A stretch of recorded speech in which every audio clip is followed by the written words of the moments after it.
Forever Bristol City podcast. I'm joined this morning by Ian, Dave Fevs, Mark Tovey, an informed bunch, and myself.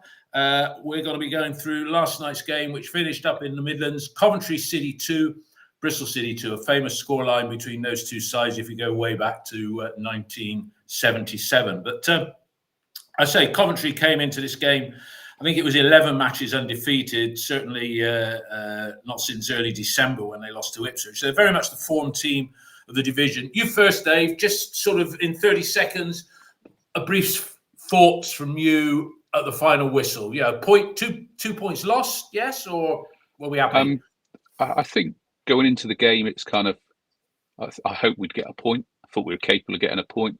But ultimately, the final whistle, and not because of the goals we conceded, but generally the performance of City and the performance of Coventry City. I thought it was 2 points dropped in the end. I thought we could have and maybe should have won it. I think I came out second half feeling quite disappointed with how we played, having seen how we played in the first half. So yeah, ultimately disappointed. Maybe it should have been a 2 points game rather than a 1 or a 3. Okay, Ian, your thoughts?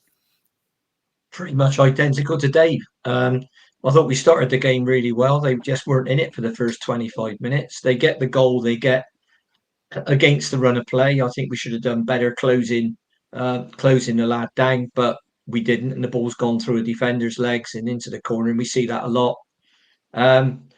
Second half, I'm with Liam. What Liam Manning said, that the performance wasn't as good. We didn't really control the ball. We didn't control the game. They looked dangerous when they attacked. They didn't look great at the back, I have to say it. And one thing I was absolutely delighted about was seeing Liam Manning keep Nackie Wells, bring Tommy on and keep Nackie on the pitch. Yeah. And the combination of those two got us in front. And that's something I'd like to see us do in the future. I'd like him to play a straightforward 3-5-2 with 2 up top, because I think that would suit the players that we've got at the moment a lot better. Okay, Mark, your thoughts. I mean, it's on my own view. I'll express mine now. Before the game, and I said to the lads on the Coventry podcast, I take a point. They're the form team, but on itself a good result. But we can kiss goodbye to the top 6. Any hopes we harboured for that, can't we, Mark? Your thoughts? Yes, overriding fault, snatched a draw from the jaws of victory. The very gutsy performance in that our press was fantastic in the opening quarter of an hour, and we dominated, like Ian said, the first 25 minutes, created lots of chances. And here's where the bad points are. Can't do the basics right in terms of crossing the ball. Very passive in the Coventry penalty area in terms of working the goalkeeper, and just and just really attacking the ball and defending at the other end, letting an opponent move. We've seen that several times with back to goal, given too much space. Second half, gutsy again in what was a frenetic a path where neither side really showed a lot of quality.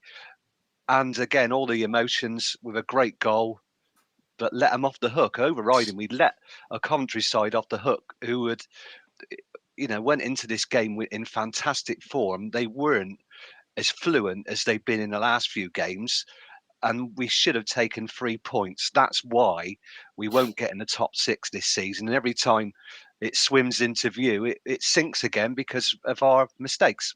So Some great things to come away from, but again, mistakes let us down. Okay, Dave, bit of squad rotation yesterday. What did you think of the starting lineup? Resting Tommy and not starting McCrory are the two that immediately come to mind. I think that's about right, isn't it? Yeah, from the start. Yeah, no, obviously Scott Twine was injured as well. Obviously he didn't play in the game before, but yeah, no, I think we're at a point where we have to do a rotation. I think with one thing that Liam Manning has done since he's come, which is kind of changed from Nigel, is he's been prepared to rotate people within a series of games. So he's not kind of said, well, I'm going to pick this team Tuesday, I'm going to pick this team Friday. He does give people a chance. If they play well, they'll stay in, and he'll rotate someone else as well. But yeah, I think there was a lot of sense. At this point, we really don't want to be flogging Ross McCrory after being out so long. I thought it was a very sensible team selection. Okay, Ian, your thoughts on the lineup? I mean, do you think he was mindful of the fact that there's a very tough game coming up on Friday? That's sort of like within 3 days. Do you think that featured in his thinking with the subs and the starting lineup?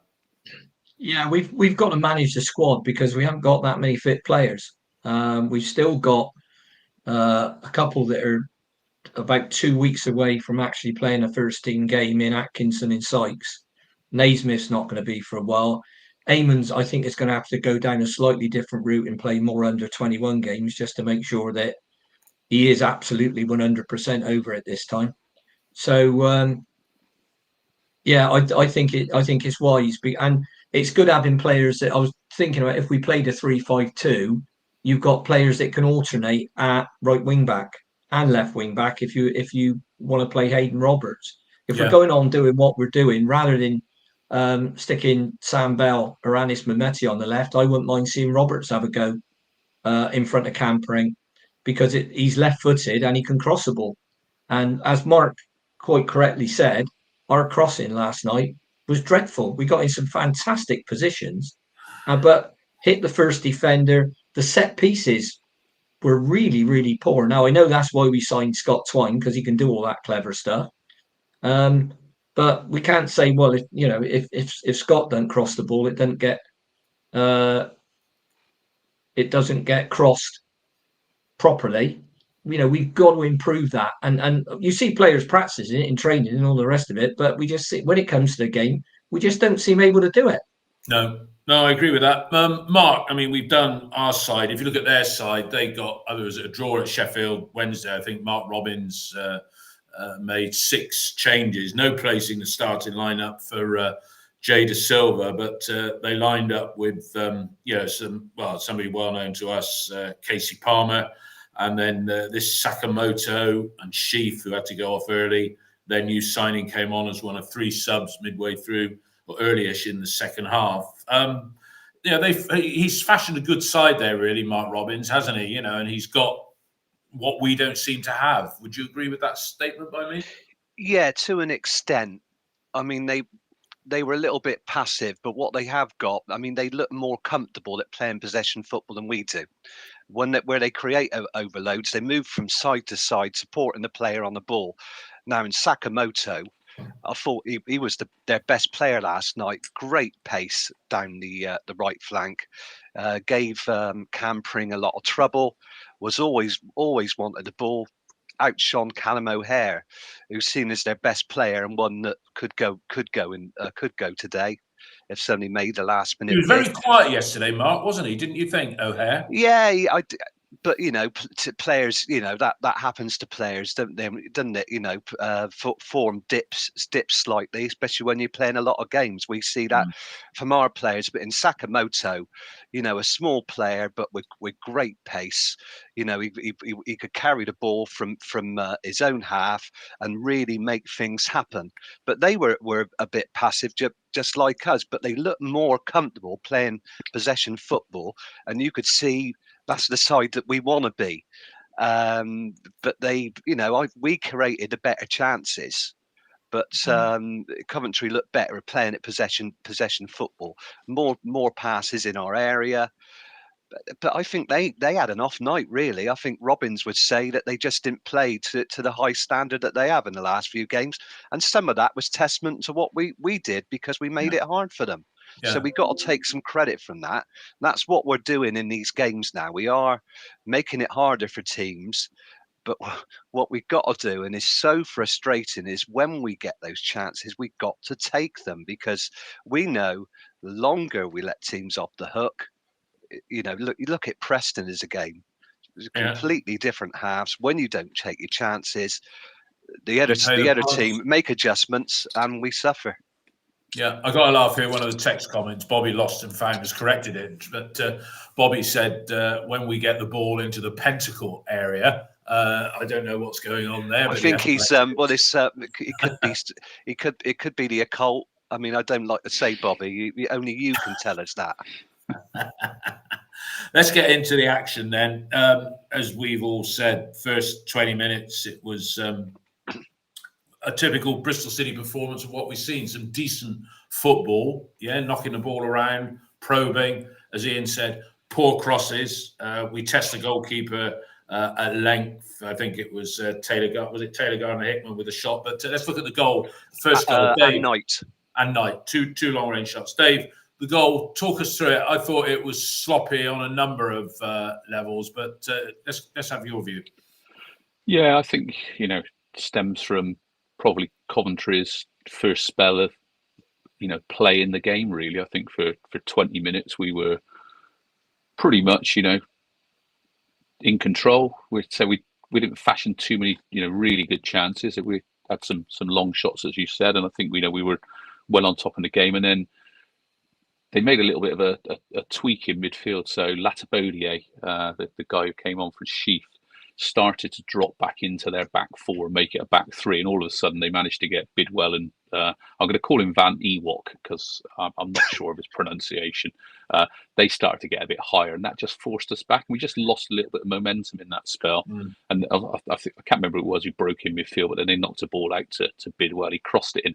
I thought the loopy cross should have been defended better. I think that was the first thing. I think Casey Palmer ended up kind of half winning a header. It fell to Sakamoto, and I think Pring was really, really worried about him kind of spinning him and then getting an easy shot off, and kind of then when he did go on his left foot, he just didn't get across quick enough, and it kind of dribbled into the far corner. No fault from Max there. It's come from crowded bodies. And Zach looked like he was Zach almost, when you look at it from one angle, Zach half thought about putting a foot out, and maybe he was worried about diverting it into his own net rather than past the post, which might have been the intention, Yeah, probably so. It was just disappointing that in their first spell they scored, and that's kind of the frustrating. It goes back a little bit to what Mark said about not taking our chances while we're on top and then getting punished for it. But we fought back well after that. Yeah, Ian, you said Cam should have been tighter on the man. Listening to the commentary or Chris on his analysis of it as well, he was concerned about giving away a penalty. I mean, if you're a Premier League scout watching Cam, you're suddenly thinking, oh, that was probably the only mistake. It wasn't really a mistake that Cam's made, but a preventable goal in your eyes? I suppose, if you dig deep into it, all goals are preventable at some level and at some point, but there's also a player that could have got in front of him and blocked him turning rather than just leaving to Cam, who was behind him. So one of the other players should have got closer to him as well, in front of him, and showed the ball out of play or stopped him from making that turn. But I think you can go on looking at these things all the time. You could probably look at the goals we scored and say, well, if they'd have done this and they'd have done that, we wouldn't have scored. But the fact of the matter is that they did. I think any scouts looking at Cam would be pretty pleased at the moment. I got to be honest, and he's one that could well go out the door in the summer if we get a big offer. It would take a big offer because he's under contract to 26, I think. So summer 26, I think.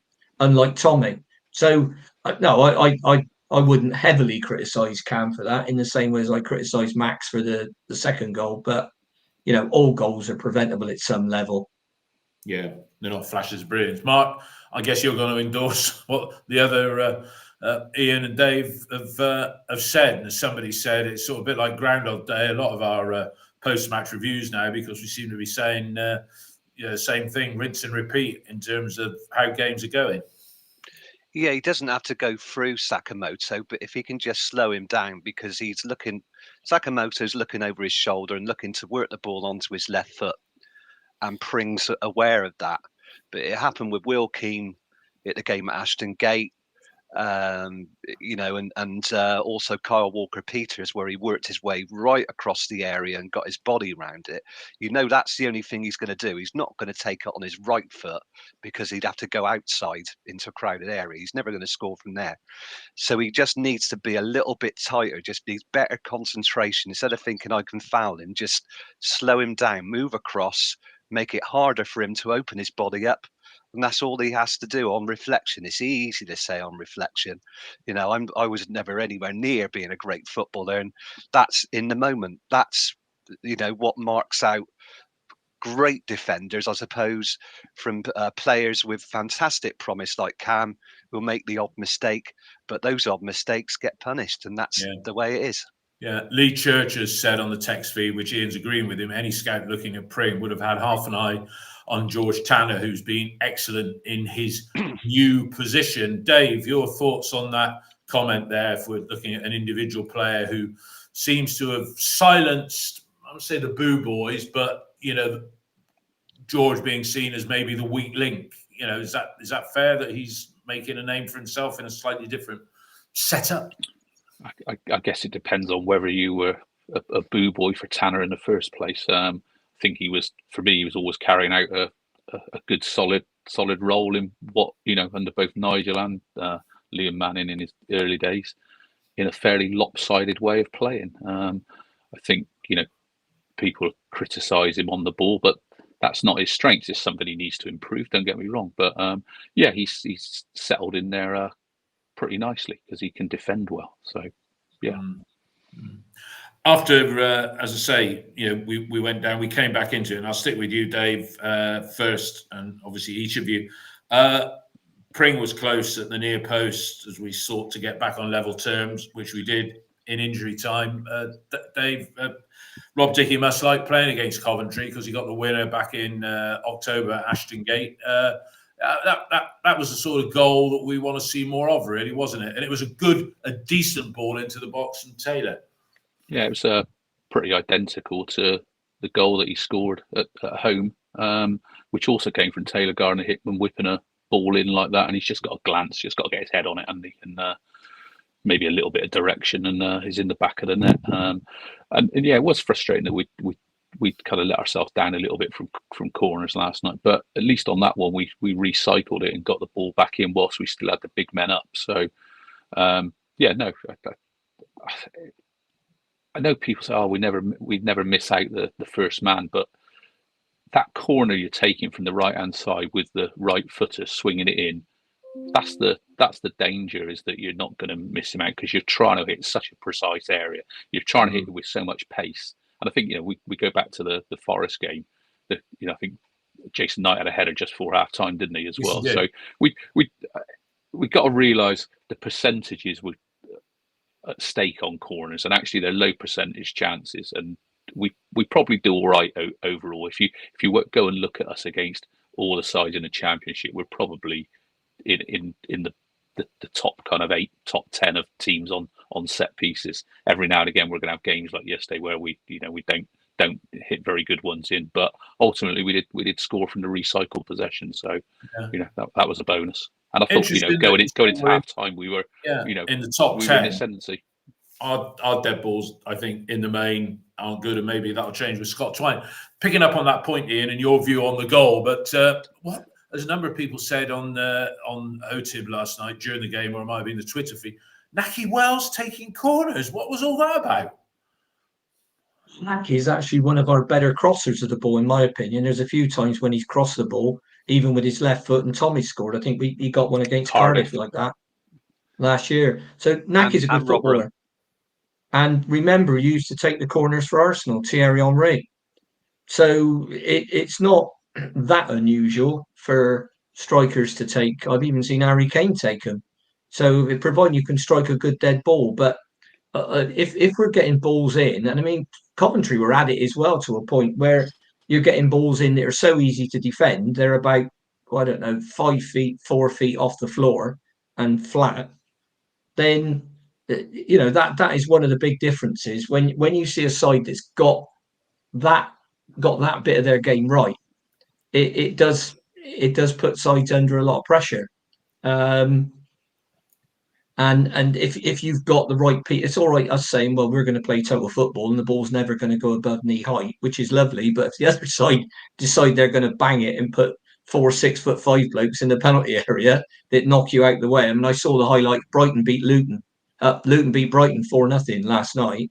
I've seen all the goals, and the ball's going in the air. And the first goal, Carlton Morris comes in at the back post, and he smashes the little right back into the middle of next week and heads the ball across. I mean, one referee might have said he had his hands on his shoulders, but he came from a long way and jumped above him. So, you've got to be able to provide the service. And when people are saying, well, we need a centre forward, we need somebody who can cross the ball as well and provide that service. We talk about, because it's the final day of the transfer deadline today. Dave, quick point from you before I go to Mark. Just on that, Nackie Wells is taking the corner.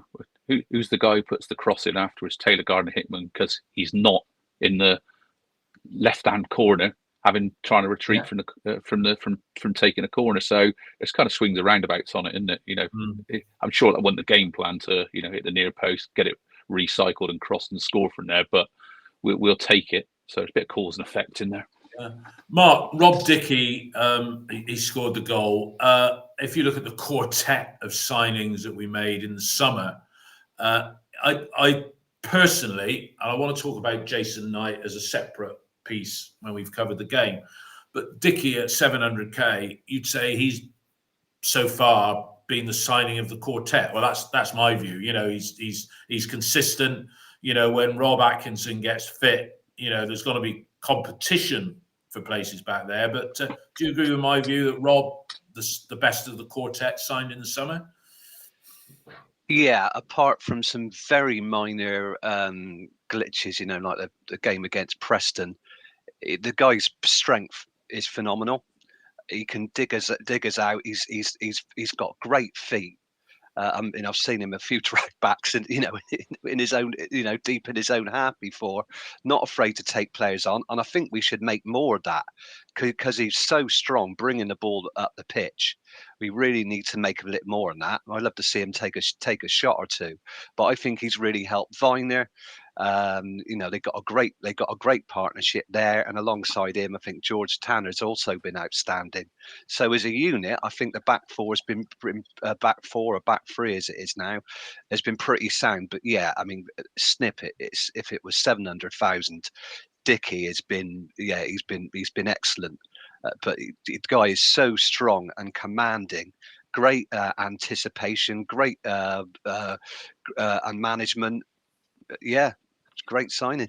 Do you? I mean, some people. I've read one thread. Somebody was saying comparing him with Adam Webster. Do you think he's quite at that level yet? I mean, he's done well at Brighton. He's not gone on to the heights that many thought he would do, and I would say Adam's probably plateaued now. But is that too big a comparison to compare him with? Well, Adam Webster, I mean, we got him for $3.5 million, and Ipswich fans thought they might have dodged the bullet because he had a significant injury before he came to us, and he was only with us for one season. Him and Thomas Callas and Nathan Baker are absolutely brilliant. So he had one great season. I think it's a bit too early to compare Dickie, but he's got the ability to improve, and if he keeps doing that, and improving his game, he could certainly go on. Great in the air, but I think his ability to read the game. But I think if it's his attacking capabilities really need to be utilised, because I'd like to see him try and get some goals, maybe like an Aidan Flint rather than an Adam Webster. And as Annie has said on the text feed, Dickie does have a proper shot on him. He showed that at QPR and Oxford. I've seen him power him probably only 3. Yeah, he got one at Middlesbrough for QPR, 25-yarders on YouTube. Dave, second half, was it? We weren't as good. They made a triple substitution. Ellis Sims coming on right, and their new signing Torp, who scored at the weekend. That was a decent trio to bring on up front. We made our own on about the hour mark, didn't we? McCrory coming on for Knight, Mehmeti going off, the ineffective, I'm going to say that, Mehmeti, and Taylor going off as well. So do you think the second half was disjointed because we made subs and they made better subs, perhaps?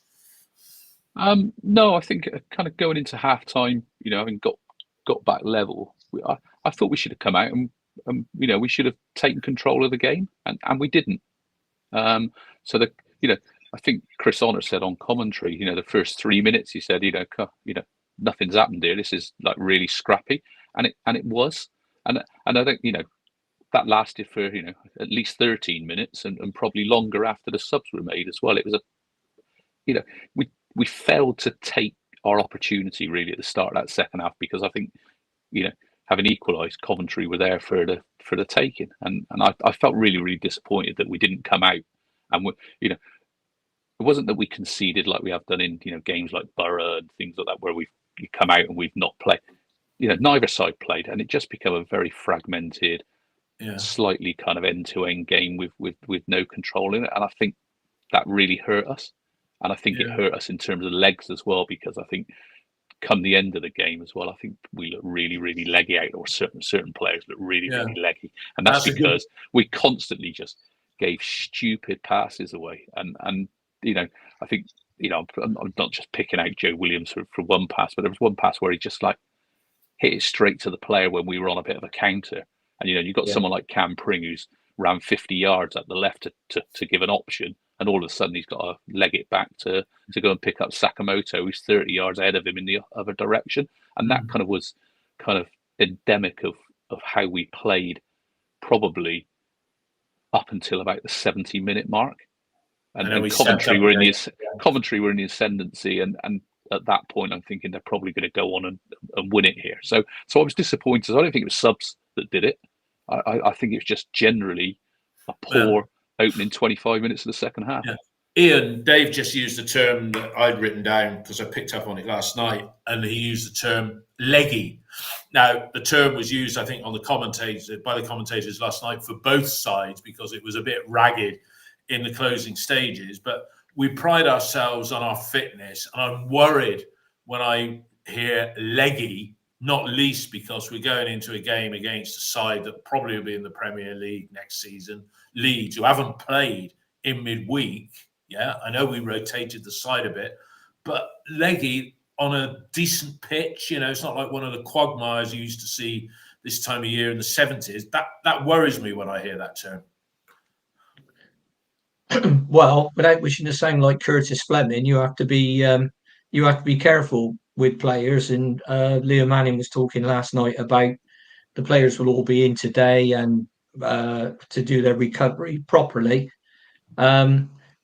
There's the football in this division is intense, and there's too many games, and you can see that by the number of injuries that we've got. And you could say exactly the same for the Premier League, and you see the teams in there that are really struggling to keep players fit. I mean, going back to the Palace game last night, Michael Elise and Eze were both played last night. Both played absolutely out of their skin.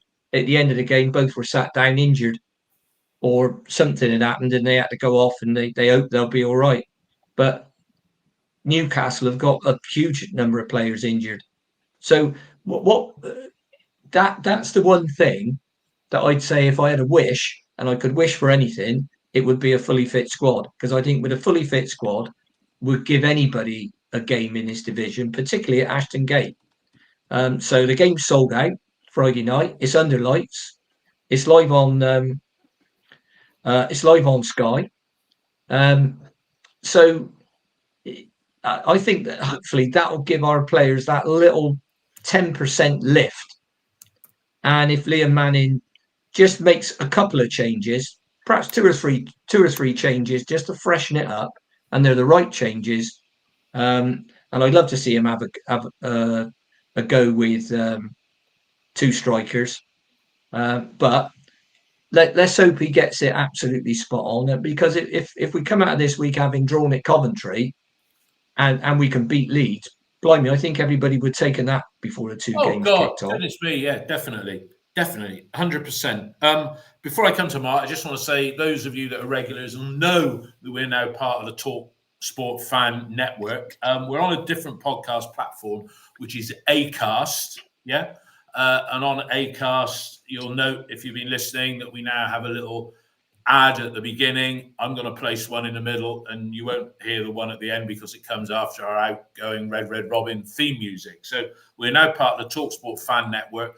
Podbean, I am going to dump the podcast on Podbean. I think 1 in 5 of our listeners were listening on that particular platform, but you can see us on YouTube, as almost 1,000 people seem to be doing every episode, and Spotify, Google, Apple, we're on all those podcasts. So as I say, because we're part of the TalkSport Fan Network, we now have to have some of these. Take a pause.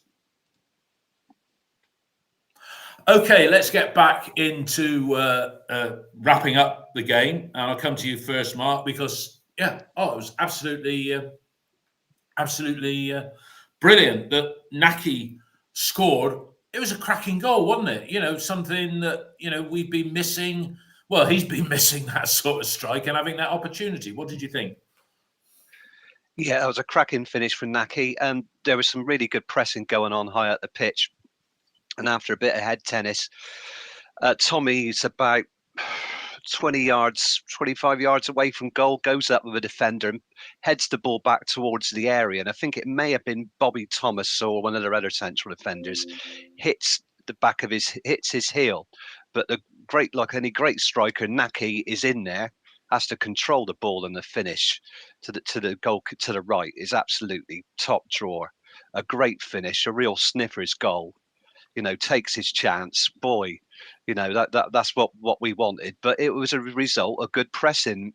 And it's strange, we talked about both sides lacking energy, but City still stayed in the game. Ross McCrory came on and showed aggressiveness and ability to come inside, had a shot. But our ability to press and work openings was really apparent there. Tommy came on and made a great impact, and he made a further impact later on, as we'll probably talk about. But Nackie, God, manna from heaven that was.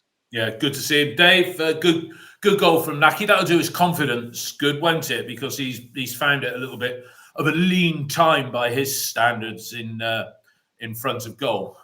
Yeah, I thought generally his all-round game last night was really good as well. I thought he linked up as well as I've seen him link up in a long one. And as Mark said, he took his goal with aplomb. That wasn't an easy finish. The ball's on the banks. He hasn't got time to take another touch because he knows he's going to get closed down. And he's just fired it into the corner. And I guess most of us probably thought at that point we're going to go on and get the 3 points. So well done, Nackie. Good start from him.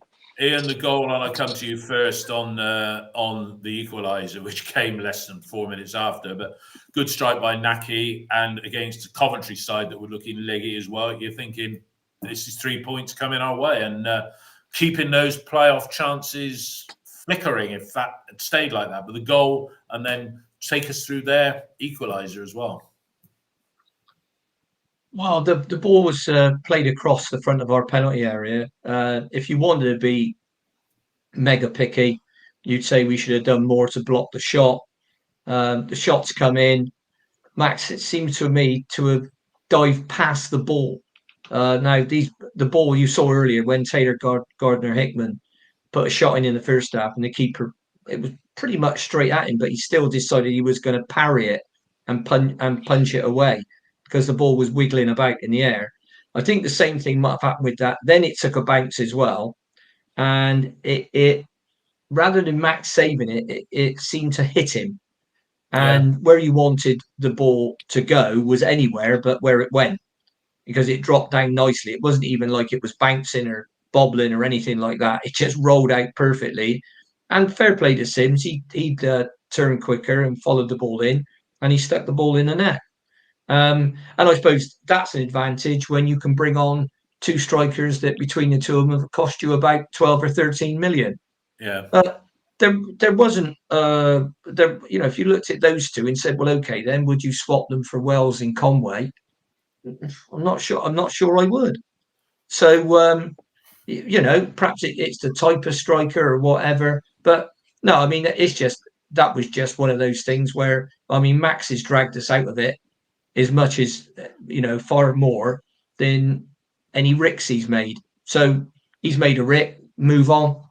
Yeah, okay. Mark, Ian said Max made a rick. Yeah, he should have stopped it. He should have done better. I know Dickie was pounding the floor with frustration because I think there was a hint of offside, but it wasn't. Sims got got in front of him, I guess, but people have been piling in as they do on Max, and he's not up to it. But Ian's made a good point.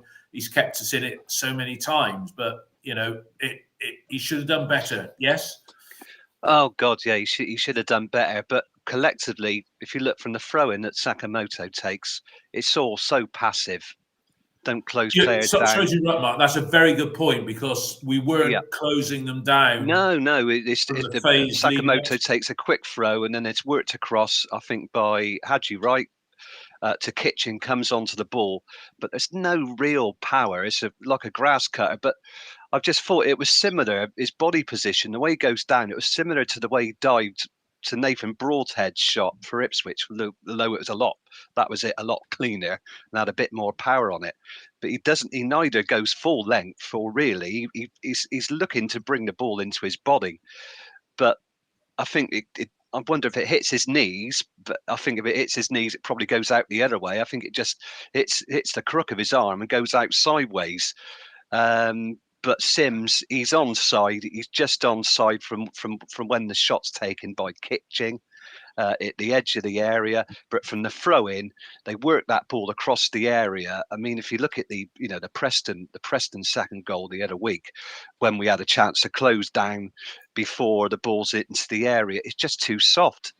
The players lose their concentration. It's just a lack of concentration from the defenders when the chance is made, and then the icing on the cake for Coventry is that a fairly soft shot is spilled by the goalkeeper, and centre forward's right on the spot. So it's just think, hell, what a waste. But everybody switches off. It's just those lapses of concentration. That's bad. That's the difference between. That's the difference between coming away from with one of my friends used to say, a coupon buster of a win at Coventry, and banging your head against a brick wall because you dropped 2 points. That's it. Yeah, Dave. Errors, not being sharp enough on the ball. There were two shoddy goals to concede in different ways, weren't they?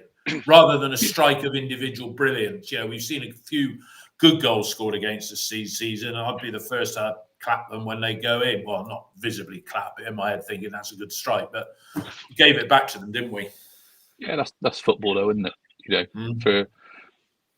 For every good shot that you think, the opposition are going to score there, and Max pulls off a save, you're going to get the odd occasion where there's one he saves that he lets in, and that's kind of why he's in the Championship. I kind of said on the text chat that I think last night Max is at fault for the goal. No one really can deny that.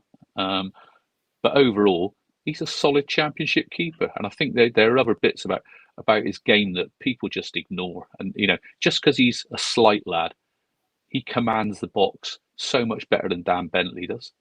He sweeps up so much better than Dan Bentley does.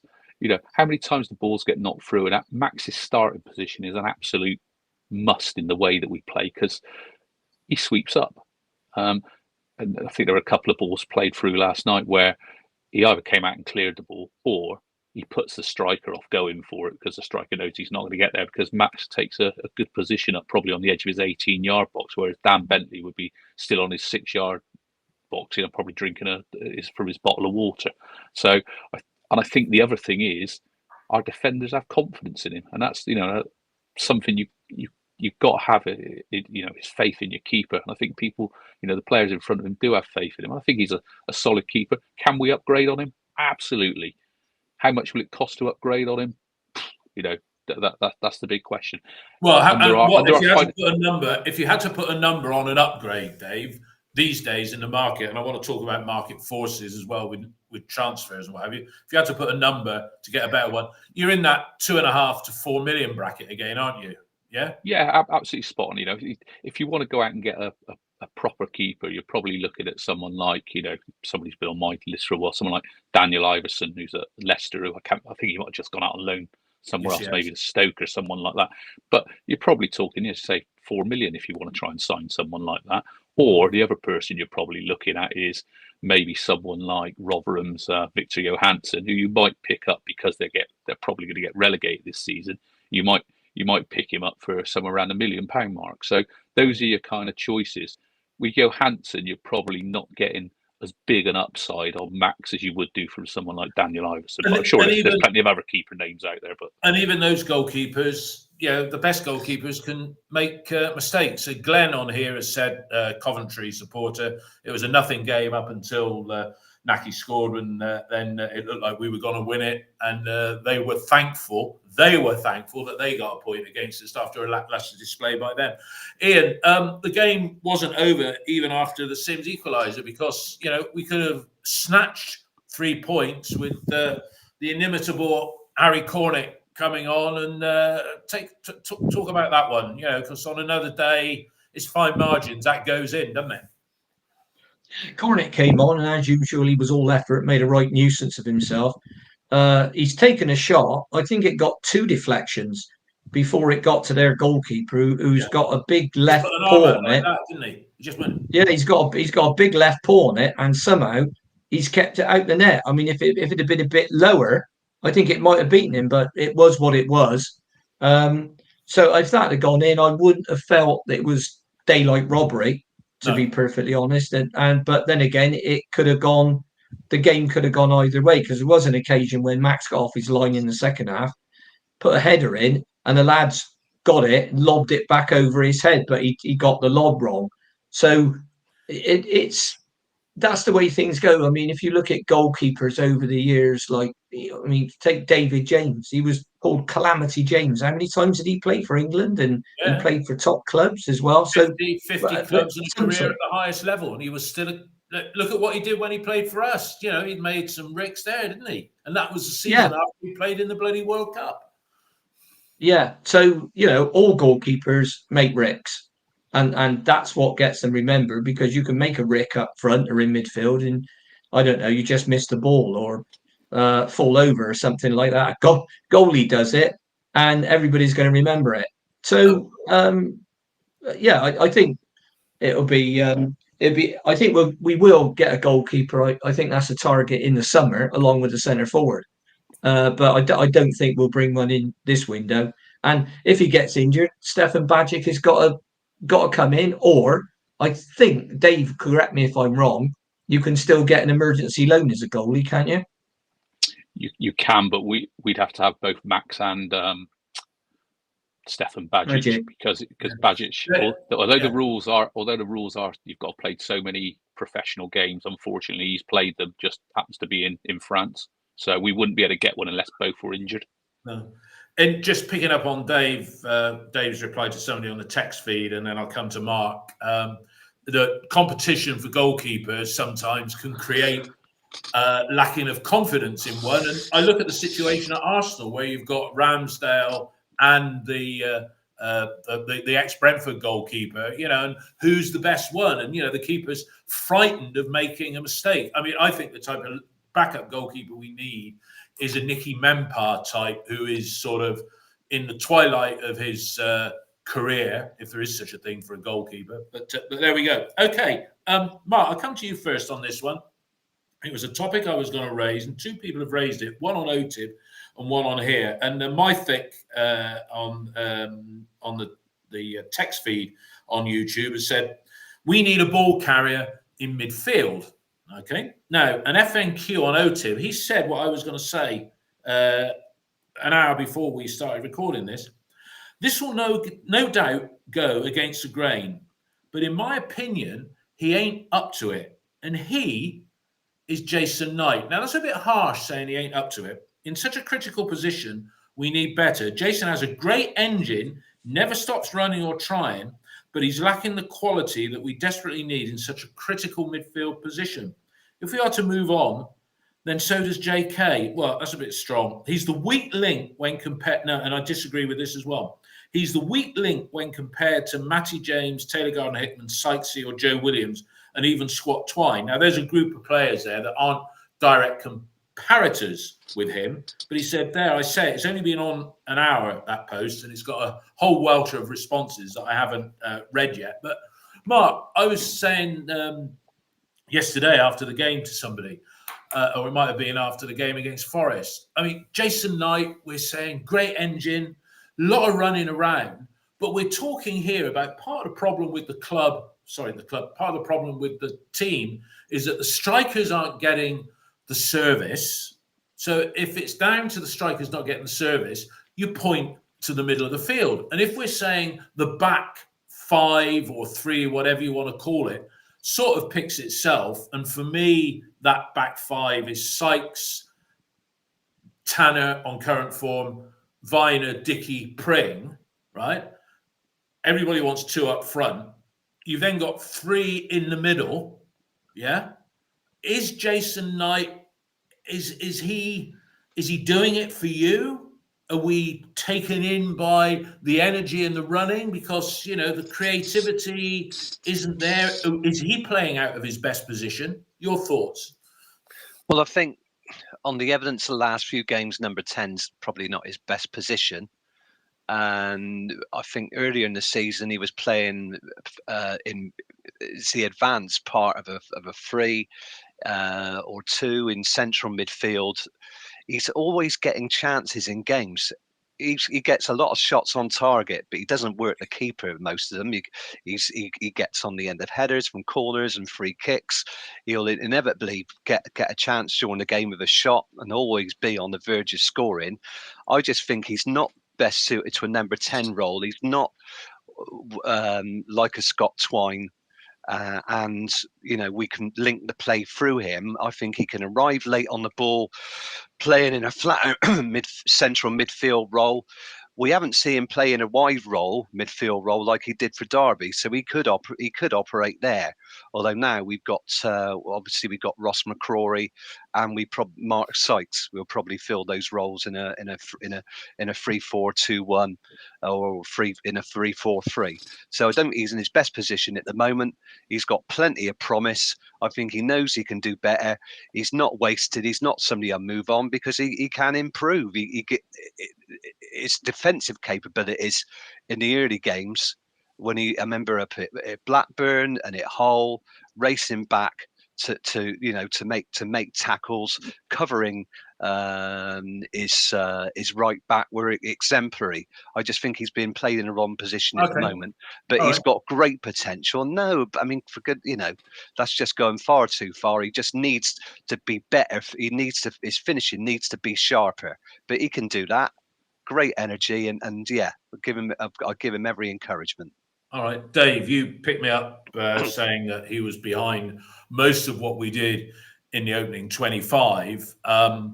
Behind he was the architect of that, but creating chances or just closing them down, because there's one thing to press and close, but where is the creativity coming from the middle of the park at the moment?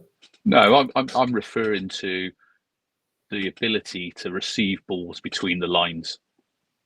So if you look back at that opening 20-25 minutes last night, there were lots of balls where we got in that kind of inside right position with balls off of Gardner Hickman, or even from, you know, Bell or Tanner into Jason Knight. We didn't get the same joy from Anis Mehmeti playing on the other side of Nackie Wells last night. That's not to say we didn't build stuff down the left-hand side, but most of that kind of came from, I'd say, from Campering. You know, pressing wise, you know, I could talk at length about that, and I think, you know, I think that's the reason he's being played in inverted commas out of position at the moment, is because what he does off the ball to help the team function. But I don't think he's being played in the right position either. I think he needs to play from deeper. Yeah, and I think I think he's had a couple of quieter games. But if a Jason Knight quiet game is kind of like last night, you know, someone else's quiet game is, you know, a 4 out of 10 type thing. So yeah, he's not been at his best. A quiet Jason Knight performance is still a 6 out of 10. I'd agree with that. Ian, your thoughts? Was I wrong to have those thoughts that seem to have been developed by some comments coming through on social media now? Well, Jason Knight is being played out of position. He's not a 10, he's an 8. He needs to add goals and assists to his game if he's an attacking midfield player. If he's not, then and for Derby last year, he played right back, right wing back, left wing, and in centre midfield. So he's a player that can, and that was just in the last 7 games of the season. Yeah. So he can play. I mean, a lot of people saying his best position's a 10. I disagree. I think he's an 8, bit more like a Josh Brownhill type player, Yeah, box exactly. to box, bags of energy. But energy isn't the thing. It's a great thing. Work rate's a great thing. Good team player is a great thing. All great things. But the most what you want basically, Burnley didn't buy Brownhill because he ran about a lot. They bought him because he got goals and assists and he could help to run the midfield. So that's what Jason needs to add to his game. He played last year in the old 3rd division, as I call it, League One now, and it is a big. We forget it's a step up. It's an even bigger step up from League Two, and in terms of fitness and the speed of the game, and so I'm not saying, oh, what a waste of money. We shouldn't have signed him. No. But I'm saying he needs to add that to his game. So people shouldn't overreact. The other thing is, touch wood when I'm saying this, is that he stays fit. Because it's all right. Somebody on here has said, well, we'll play Cal Naismith in midfield. Well, when's he going to be fit? And when he is fit, can we keep him fit? So, there's lots you can say, and you can criticise any individual player, but Knight's doing okay, but he hasn't been at his best over the last couple of games. And that, believe it or not, could be a bit of fatigue and a bit of tiredness because he hadn't had a rest. Yeah. And so, you've made a good point there, Ian, as well, that he's another one that can play in that right wing back position should we need it, because he played there for Derby. You say in a right wing back, you need an engine to get up and down the line, and he could do that. If you played a 3-5-2, he could play 8 and he could play in midfield with Taylor Gardner-Hickman and Joe Williams. So, and then you've got a choice of wing backs in him, McCrory, and don't forget McCrory can also play centre midfield. So you can rotate those players in those 3 positions, and that gives everybody. I think we're all agreed. There's just the football, the games in the Championship. They just come too quick. Then you throw in a cup competition, and all of a sudden we're playing something like 7 games in 25. It's 7 in 25. 7 in 25 days. It's too quick. The players don't get, and you could be on £1 million a week. You still get knackered. All right. I'm conscious of time for everybody. We haven't talked about the window. We don't usually do previews. I did a preview for the Leeds game on the LS11 podcast. If you want to hear my thoughts on that, Mark, come to you. And I don't know if the other 2 guys picked it up, and I didn't see it in the action. It was a thread on OTIB, which seems to have disappeared. But at the end, or towards the end, there was a little bit of an argument between Williams and Conway when Conway was clear and Williams, whose passing wasn't great last night, let it slip. Did you see that thread or notice that towards the very end of the game? I've sort of touched on it a little bit without going into detail. I just think it's passionate players, who want to win. I think a similar thing happens with one of the Arsenal players last night. He had an argument with a player when they conceded a soft goal at the end. So I think it's just players' passion spilling out, lots of adrenaline, shows how competitive and how committed they are. And they'll kiss. Well, they'll make up, maybe not kiss, and it'll all be okay back in training. So did you notice anything of that, Dave or Ian? You first, Dave. No, I literally saw someone either tweet about it or post it on OTIB last night, but I didn't see the incident. I can imagine Tommy being a bit upset he didn't get that pass from Joe Williams, but hey ho. Okay. Well, look, we're recording this on the last day of the transfer window. Last day tomorrow, Dave. It's tomorrow, is it? Yeah. Yeah, midnight, 1st of Feb. Oh, right. I always thought the 31st of January. Shows what I know. So we're in the death throes of the mid-season transfer window. I said to Ian, we were having a chat yesterday, market prices and what have you, and was it Saeed Benrahma going for 15 million potentially to I think it was Sporting or some European club, Lyon, and then another player who's I think I spoke to you about this one yesterday afternoon. In fact, it was you I was speaking to, David, not Ian. Is it Carlton who's gone to? Is it Brighton that he's going to for 24 million? The Blackburn player, the England under 21. Wharton. Adam Wharton. He's going to Palace. Palace have been out. Yeah, it was a Wharton brothers. They're I think his brother plays well, doesn't he? Kenny Scott plays them. Scott. Sorry, yeah, or Scott. Yeah, I think I don't know about Kenny. Kenny's Newcastle from about 1982. So yeah, when you look at Wharton, I don't know why I call him Carlton. When you look at Wharton, 22 million, the alleged fee, and Alex Scott have played twice as many games at this level, then you think, well, have they overpaid for Wharton? Did we undersell on Alex Scott? And then you look at Saeed Benrahma for 15 million. And the reason why men thought of those market values, it dictates to some extent what is somebody like Tommy Conway worth, who's out of contract, yeah? And equally, what is somebody like Cameron Pring worth? And, I don't necessarily want to debate that now. Mark's got his hand up. So, Mark, go on. What were you going to say? I was just going to say, I think the news last night was that Morgan Rogers is also going to Aston Villa, and they're going to take 8, rising to 16. So I think that's gives you a good indication of what the values are in the Championship at the moment. Okay, all right. So who's that Rogers that you just referred to? He's sort of wide attacking player who plays for Middlesbrough. Scored a few goals in the Championship. He scored a great goal in that route at Stamford Bridge last week. Took the ball really well, and he's really emerged this season. But just 8 up front, rising to 16. That's still a good obviously deal, lots of add-ons. Really? Yeah, not a bad deal. And they've made several bids for him during the window. Dave, I think they only paid $1 million for him in the summer. Who is it they bought him from? Was it? I can't remember. Man City. Yeah, I think I just picked it up in a commentary of one of their games. Yeah, they paid $1 million. I think it was a Chelsea game.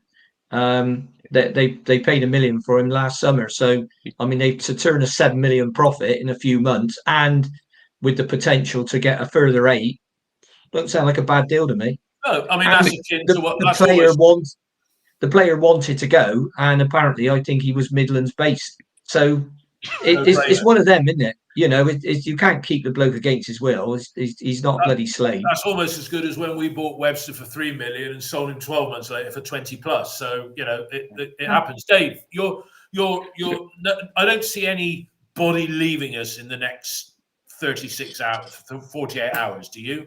Now, probably not. No, I don't think so. Unless someone suddenly makes a late bid for someone like Campering, I don't see that happening. I think just going back to valuations, I was going to say no two transfers are the same. You can't really compare one with the other. Even Adam Wharton, I saw yesterday that they're saying it's probably more like 18 up front or 18 as a transfer fee. £4 million worth of add-ons, and then a sell-on percentage. So, and I chatted to you yesterday about this.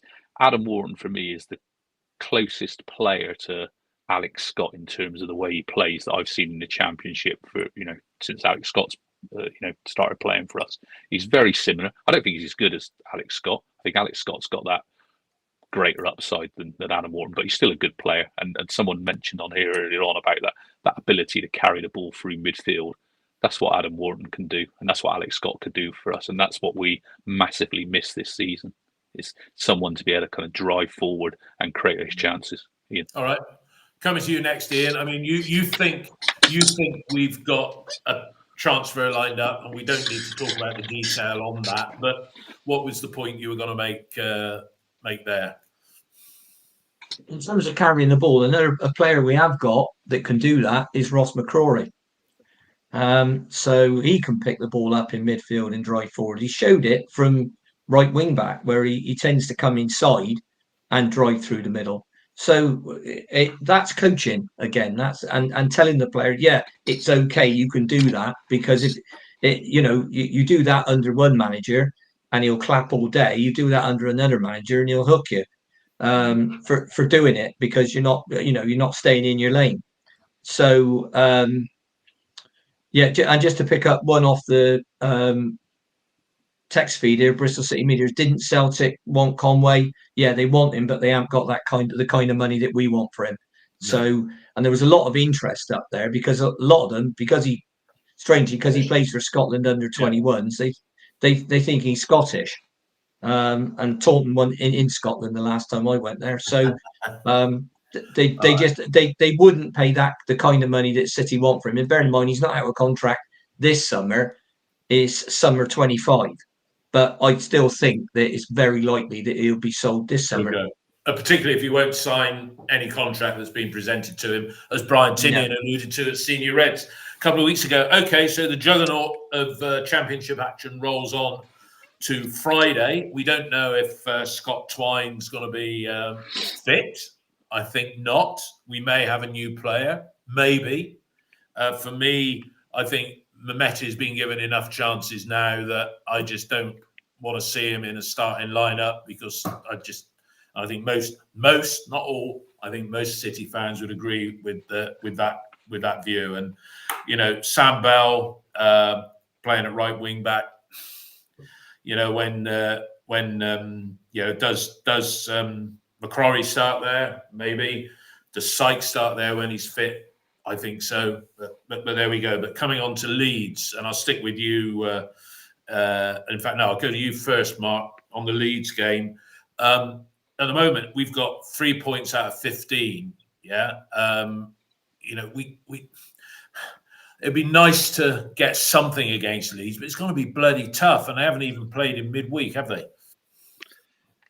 No, extremely tough, but we just got to hope that a packed house, players respond, to a packed house. And I think we play better against the better teams. Yep. No question about that. We won't dominate possession again. That will give us a chance. There'll be space to play, but we've got to cut out the mistakes, and we have to take our chances. I think if we could go bold and we could play Tommy and Nackie, in a 3-5-2, or maybe a 3-4-1-2, just to try and get our noses in front. But we're just going to have to be competitive, aggressive, at the right times. Joe Williams is really going to have to turn the ball over, and Hickman very competitive in midfield. And Leeds score a lot of late goals. I think against Preston at home, they were losing until last quarter of an hour, and then scored an equaliser, then scored maybe a soft penalty right at the end. So the game's never over against the better teams, and I think they could still challenge for the top two. It's much of a muchness, and maybe in around 6th place, 5th place in the championship, but the top 4 are much better than the rest. Leicester are exceptional. Ipswich are just hanging on in there. Southampton are on a great one, and I think Leeds are pretty comparable. So we'll have our work cut out, but we'll give it everything. If we get sign-ins, who knows? I'd also like to win the lottery, but you just don't know, do you? Yeah, no, it will be a good game, no doubt about that. Dave, it's important. If it's not 3 points, but psychologically getting something from games. It's not helping Liam's points per game. There's a lot of talk about his points per game is now behind what Nigel Pearson's was. And, it's a tough week. I know we're playing on a Friday, but we got the cup game in midweek, and the prospect of Manchester United at Ashton Gate, that's going to play on their minds. And then, they're off up north on Saturday away to inconsistent Borough. Yeah. Our season from a league perspective, if it's not already over, it might look even less positive after the next 2 league games, and we could well be out of the cup. I hope we're not. But your thoughts for Leeds coming up? It's going to be another event, even though it's not a cup tie, isn't it? Because what they bring. You know me, Dave. I go into every game. We start a game at 0-0, and therefore we're always in with a chance of getting something. And I don't see why we can't go and get something on Friday at home to Leeds. People didn't think we'd get anything at Coventry last night, and we did.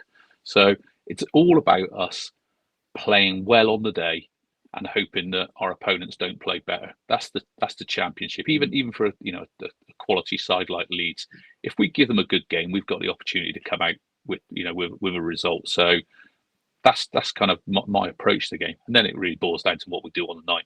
And if we play crap, we'll get turned over. And if we play well, we've got a chance of getting a win or a draw. So I think we just go into it open-minded. I don't think it matters too much about the personnel or the system we play too much. I think we've got a group of pretty honest, fairly similar level of players. I think you can chop and choose which players you want, which is, I guess, a bit of an advantage in terms of kind of rest and rotation.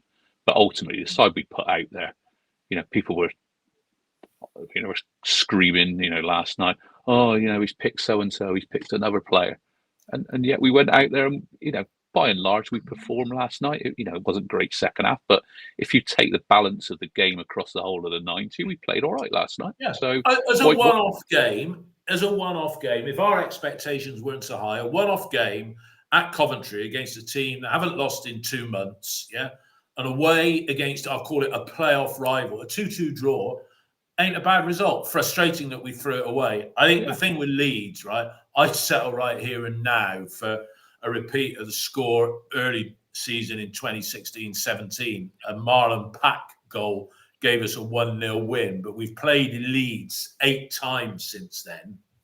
8 times since then. And our record is 1-0, drawn 1, lost 7. So, they're not, although they're a good side, they don't blow teams away, do they, very often? They're sat there for they keep dropping points, don't they? They can't make that ground up on Southampton and Ipswich. So we should be going into it. We certainly should be going into it thinking we're beaten. That's the last thing we should be doing.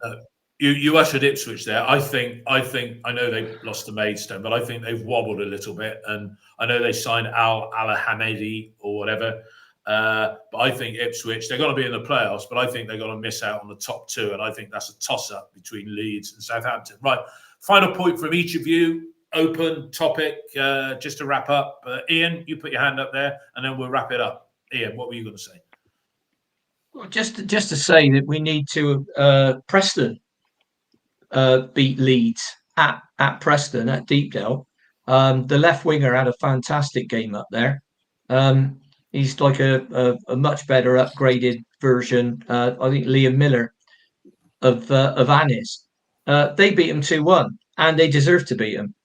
So they're not unbeatable. What we've got to add to our game, and this is everybody, I'm not having a dig at anybody in particular, we've got to add end product. Because the first half against Forest, that was well as I've seen City play football-wise for years. Right? And that's a Premier Division team, and we dominated the ball, but we didn't stick the damn thing in the net. So my view is how we do it. Don't ask me how. That's what we employed Liam Manning and Chris Ogg for. We got to get on the training ground, and somehow we've got to add that end product. We've got to improve the final ball. We've got to improve the crosses. Don't know if it's a mental thing or a physical thing, rotten bad luck. Don't know, but it's fair to say we haven't done it all season. So, which is why we're the 19th highest scorers in the division. So go with that. All right, Mark, your final point. Yeah, the words that describe what Ian just said and probably what Dave just said. City need to be ruthless. So when they get the chance, stick the ball in the back of the net. I know it's easier said than done, but when you've performances sometimes, our performance has been better than some of the results, but we've got to be more ruthless in those areas. We're creating chances earlier on. We're doing some great things with pressing, creating those chances. I think we're playing better football under Manning. We are creating more chances, but we simply just got to put them away, and that will make the difference. We're only going to be judged on results at the end of the day. That's only that'll be a mark of progress. So I think we'll just have to wait and see. But we've got the ability to do that. Let's be positive. Let's go into the game and be positive, and we can win. Final point from you, Dave. I think we talk about end product.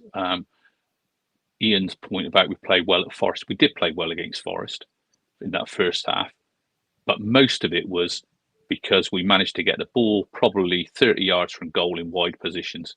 What we've struggled to do in most games under Liam Manning so far is actually have the ball in the final 30 yards of the pitch centrally.